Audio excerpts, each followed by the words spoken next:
السلام عليكم، نتمنى تكونوا بخير وعلى خير وفي افضل الاحوال ان شاء الله. مرحبا بكم معنا في فيديو جديد ان شاء الله مع وصفه جديده كنتمنى انها تنال اعجابكم.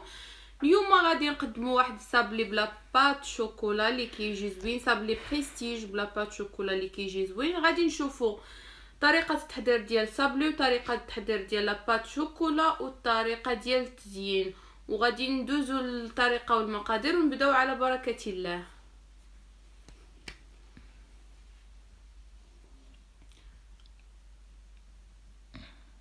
غادي نحتاجو 250 غرام ديال الزبده،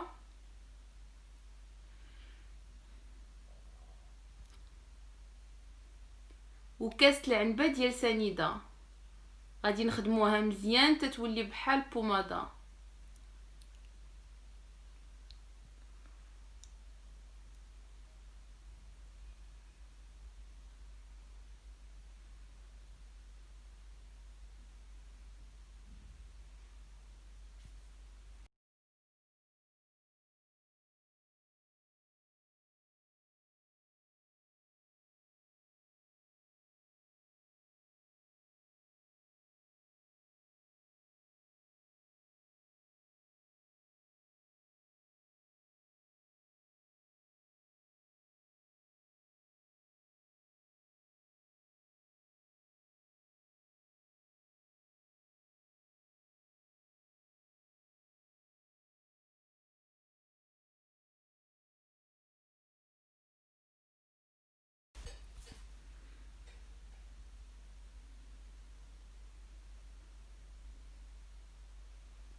بعد ما كنحصلوا على هذا الشكل غادي نزيدوا عليها كاس ديال الزيت ديال العنبه ونخدموا مزيان باش ما تخدمات الزبده مزيان باش ما كيطلع لينا صابلي زوين.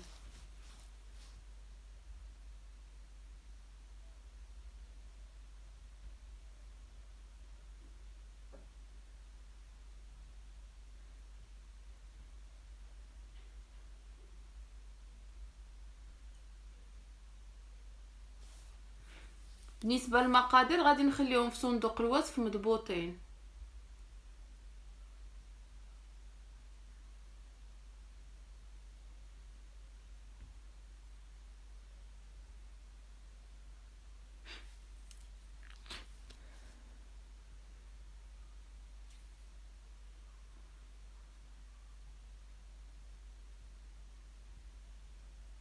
ملي كيولي عندنا الخليط بحال هكا غادي نضيفوا عليه 2 بيضات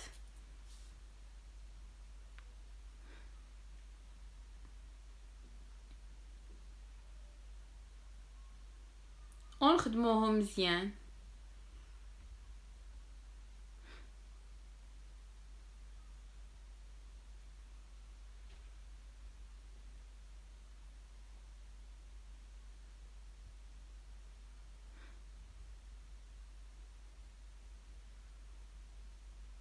بعد غادي نضيفو ساشي ديال سكر فاني، قبيصه ديال الملحه،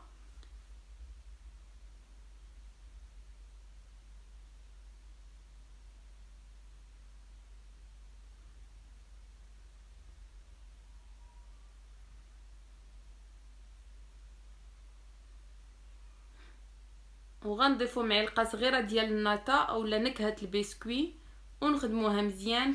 هذه باش كتحيد لينا الزفوريه ديال البيض ما كتبقاش في الصابلي، في نفس الوقت كتعطيه واحد المذاق زوين.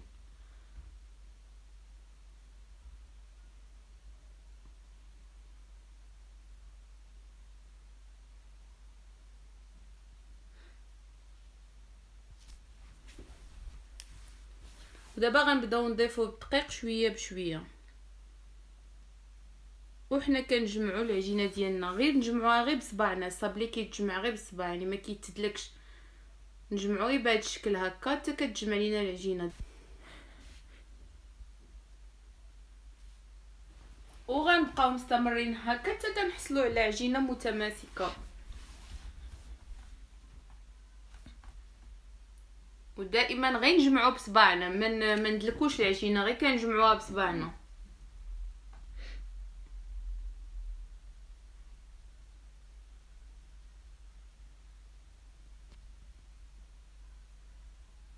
حتى كنحصلوا على عجينه بحال هكا. غادي نغطيوها ونخليوها ترتاح بين ما نوجدوا لاباط شوكولا ديالنا. بالنسبه لاباط شوكولا غادي نحتاجو 4 ديال الشوكولات الابيض، غنديروها في كاسرونه، غنديروا عليها معلقه كبيره ديال الجليكوز، معلقه تكون عامره.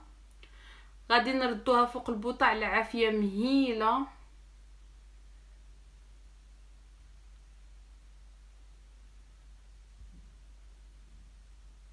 ونبقاو كنحركو تيبان لينا الشوكولات بدا كيذوب بهذا الشكل هكا كي كتشوفوا في لا فيديو، ما نزقاوش من التحراك. صافي بعد ما كيذوب الشوكولات غادي ناخذ ورقه ديال لا جيلاتين، انا ديجا فزكتها في الماء، غادي نعصروها مزيان يعني ما تبقاش فيها حتى قطره ديال الماء، وغنضيفوها على الخليط وغادي نبداو نحركو حتى كتجمع لينا لاباط بهذا الشكل هكا كي كتشوفوا في الفيديو. نحاولوا حتى قطره الماء ما تدوش حيت غادي يخسر لينا الشوكولات.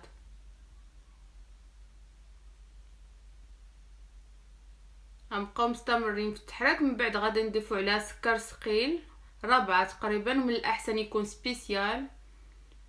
غادي نبقاو كنحركو ونضيفو شويه بشويه وحنا كنحركو حتى كتجمع لاباط. غادي نضيفو راس المعلقه ديال الملون الابيض وغنخدموها بيدينا. غنبقاو كنخدموها حتى ما تبقاش تبان لينا الزيت، يعني ما تبقاش هذيك لاباط ميدمه. من بعد غادي نفرقوها على جوج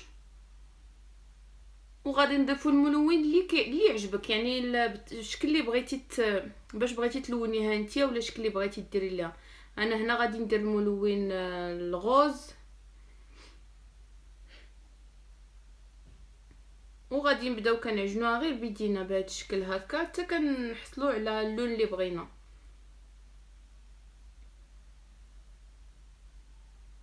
تولي بهذا الشكل غادي نغطيوها ونخليوها ترتاح واحد شويه حتى كتبرد، عاد نبداو الخدمه بها.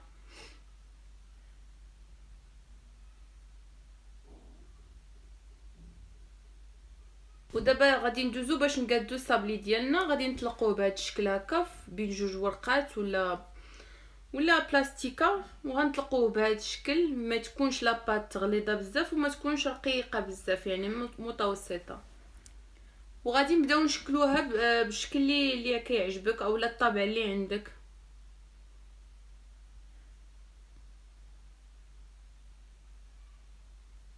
غنبداو نشكلوها بهذا الشكل.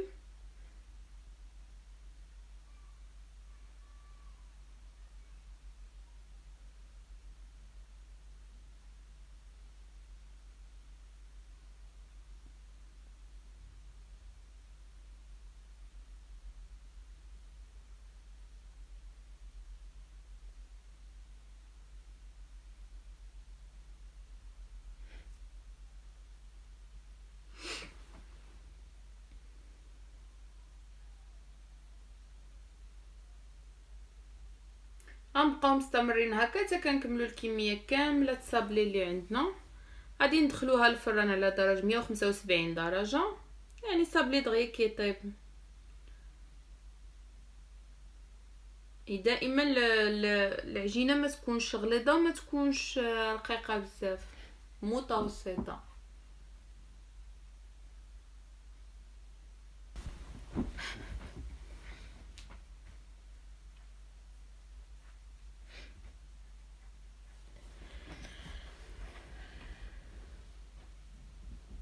ديالنا الفران. ودابا غادي ندوزو باش نصايبو باش نشكلو لاباط شوكولا ديالنا.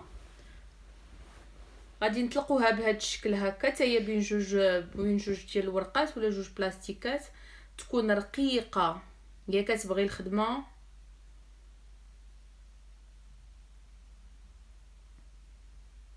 غادي نختاروا الطوابع اللي بغينا ولا اللي متوفرين عند كل وحده.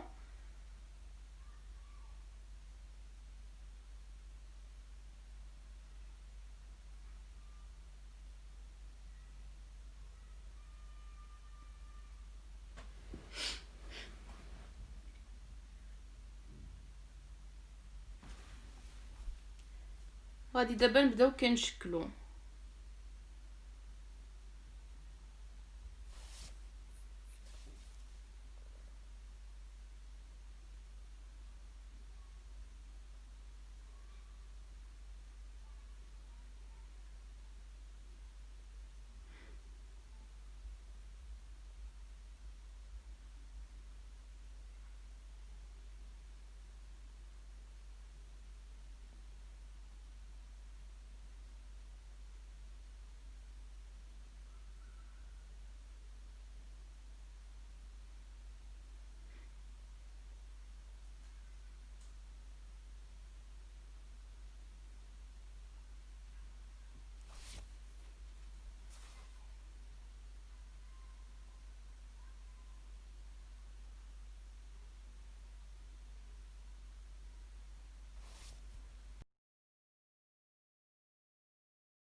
دابا غادي ندوزو باش نطلقوا لاباط الغوز،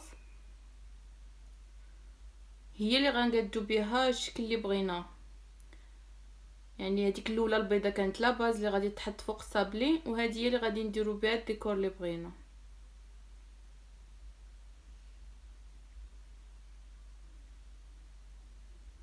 المهم انا اختاريت هاد اللون، نتوما تقدروا تختاروا اللوينات اللي بغيتو، الطوابع اللي بغيتو، يعني داكشي كيبقى اختياري.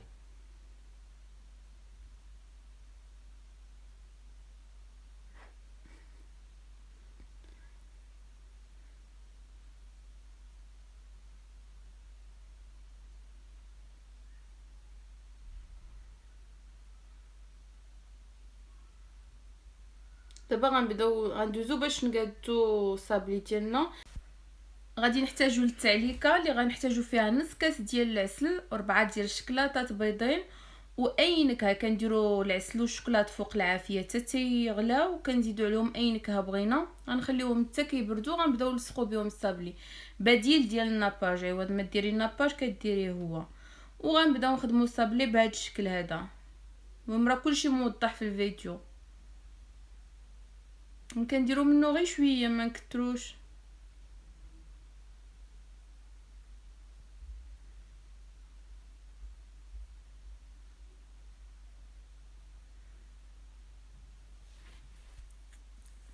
وغنبقاو مستمرين هكا حتى كنكملوا كاع الشكيلات اللي عندنا.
غادي نشكلو شكل ثاني بهذه الطريقه هكا،